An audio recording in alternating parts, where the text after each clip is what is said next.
નમસ્કાર, પંચાયત સમાચાર 24 માં આપનું સ્વાગત છે।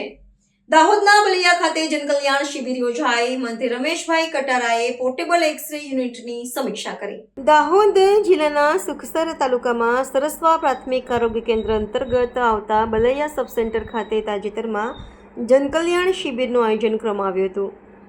આ શિબિરમાં રાજ્યકક્ષાના મંત્રી રમેશભાઈ કટારાએ ખાસ ઉપસ્થિત રહીને પોર્ટેબલ એક્સ-રે યુનિટની મુલાકાત લીધી હતી અને ગ્રામ્ય સ્તરે પૂરી પાડવામાં આવતી આરોગ્યલક્ષી સુવિધાઓની સઘન સમીક્ષા કરી હતી।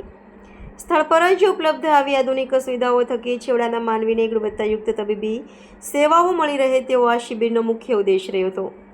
આ મુલાકાત દરમિયાન આરોગ્ય વિભાગના અધિકારીઓ અને મેડિકલ ટીમ દ્વારા મંત્રીશ્રીને પોર્ટેબલ એક્સ-રે મશીનની કાર્યપદ્ધતિ અને ખાસ કરીને ક્ષયરોગના સઘન સ્ક્રીનિંગ વિશે વિસ્તૃત માહિતી પૂરી પાડવામાં આવી હતી।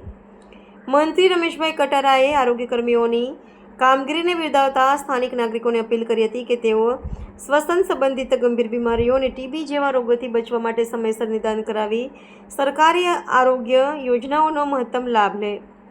જનકલ્યાણ શિબિરમાં બહોળી સંખ્યામાં લાભાર્થીઓએ પોર્ટેબલ એક્સ-રે અને અન્ય પ્રાથમિક તપાસની સુવિધાઓ વિનામૂલ્યે લાભ લીધો હતો। સ્થળ પર જ એક્સ-રે જેવી અદ્યતન સુવિધા ઉપલબ્ધ થવાથી ગ્રામજનોને શહેરો સુધી ધક્કા ખાવામાંથી મુક્તિ મળી છે। આ પ્રકારની ઝુંબેશ ટીબીના વહેલા નિદાન અને તાત્કાલિક સારવાર થકી જનજાગૃતિ ફેલાવવામાં અને ટીબી મુક્ત ભારતના રાષ્ટ્રીય સંકલ્પને સાકાર કરવામાં એક સીમાચીન રૂપ કદમ સાબિત થઈ રહી છે।